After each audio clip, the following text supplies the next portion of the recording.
Now the 3-year-old Russia-Ukraine war has entered a critical stage. As the fighting rages on, Russian President Vladimir Putin has questioned the Ukrainian ceasefire deal. This comes even as Russia claims recapture of 3 towns in Kursk. Russia claims to have recaptured Sudza, Milovoy and Podol towns in the Kursk region, saying that the Ukrainian military had lost hundreds of people and various weapons in Kursk over the past day.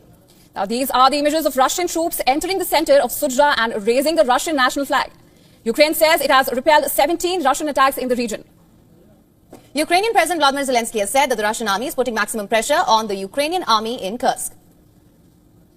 Now, Putin has said Russia supports the idea of a truce, but with certain reservations. He made this remark at a joint press conference with Belarus's President Lukashenko, and Putin said a ceasefire with Ukraine is important, but many questions about the proposed deal remain unanswered. Now, following up on his skepticism, the Russian president indicated that a phone call with his American counterpart Donald Trump is in the pipeline. Putin then went on to question the need for a 30-day ceasefire. He said that it gives time to Ukraine to potentially mobilize and rearm during the month-long truce. The Russian leader raised many more questions like who will control the ceasefire, given the 2,000-kilometer-long war front with Ukraine. We agree with the proposals to stop the hostilities, but we proceed from the fact that this ceasefire should be such that it would lead to long-term peace and eliminate the original roots of this crisis.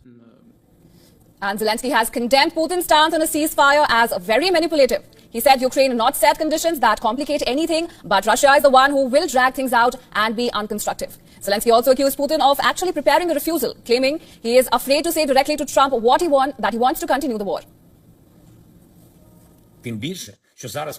We have all now heard very predictable and highly manipulative words from Russia's President Vladimir Putin in response to the idea of a ceasefire at the front.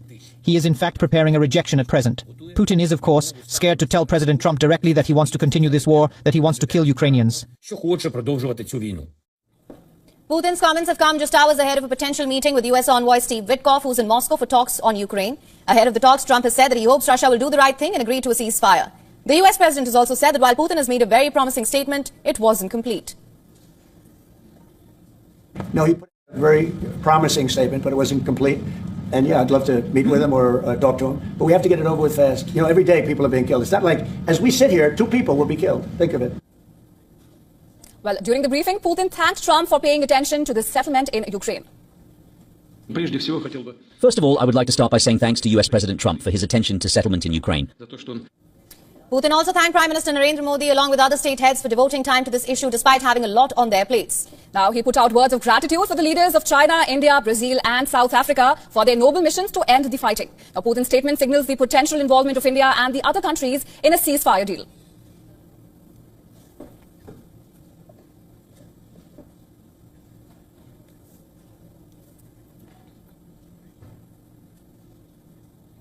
All right, for more on this, we're now being joined by Mr. John Araz from Washington, D.C. He's a Senior Policy Director for the Center for Arms Control and Non-Proliferation in Washington.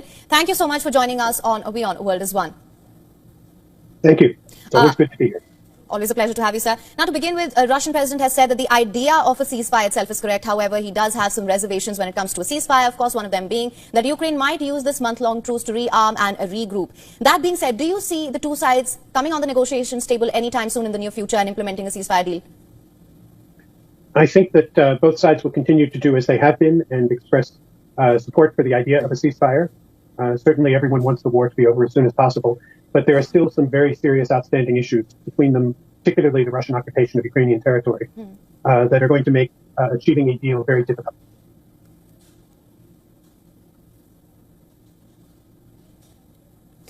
All right. Now, of course, Russian President Vladimir Putin also made these comments hours ahead of a potential meeting with U.S. envoy Steve Witkoff, and who is in Moscow. There may be talks. That being said, what are your expectations from the talks in Moscow if they were to take place?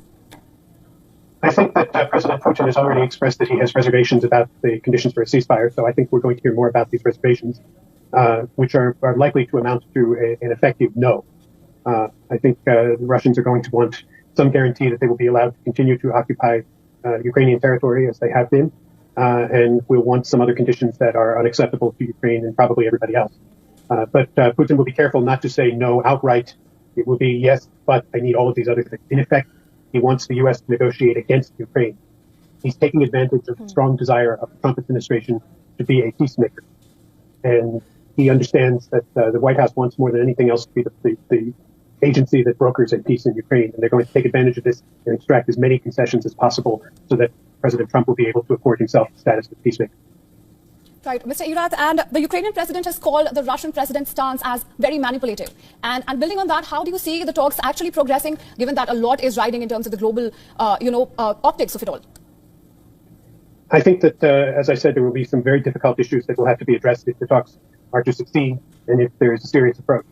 At this point, I think that it's not so much that Putin is manipulative, but he's trying to manipulate the situation. He wants, as a short-term goal, to turn the United States and Ukraine against one another, to have them opposing each other, as was seen in the White House meeting a week ago. This is a situation that is very comfortable for Russia, and I think that Russia is going to explore ways to make that difference more significant.